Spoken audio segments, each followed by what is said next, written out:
An y'a ye bɔlɔlɔsiraw fɛ k'a fɔ ko conseil des ministres la ko ministre de l'administration territoriale ministre d'État k'a ye conseil des ministres informé k'a fɔ ko jɛkulu min bɛ yen n'o ye CEMAS n'o bɛ Mamadou Diko ka hakilinaw lasabatili la k'a fɔ k'u ye décision ta k'a dissous donc an y'a mɛn o cogo la jamana télé o ni réseaux sociaux fɛ. Yan'o laɲini ka kɛ mun de kɛra u ye kunnafoni jumɛn d'a ma k'a fɔ ko ni jɛkulu ni ci?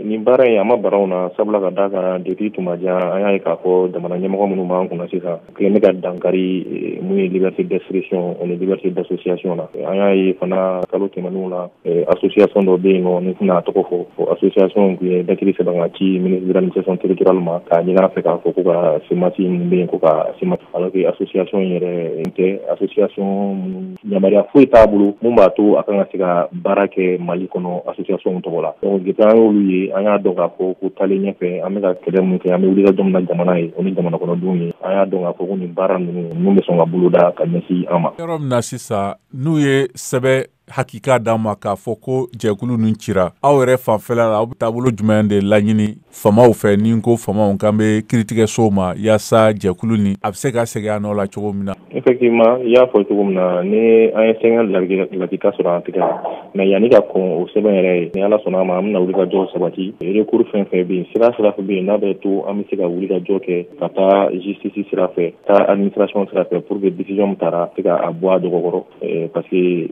recours min b'an bolo bi n'an bɛ se k'o kɛ o recours fila ye recours administratif bɛ yen an bɛ se k'o adresser ministre yɛrɛ la mun ye décision ta pour que a ye décision ta a ko annuler en même temps an bɛ explication d'a ma mun b'a jira k'a fɔ u ye mun fɔ k'a fɔ ko fili kumaw don o bɛ yen n'an tɛmɛn'o kan an bɛ se ka taa tribunal administratif fana la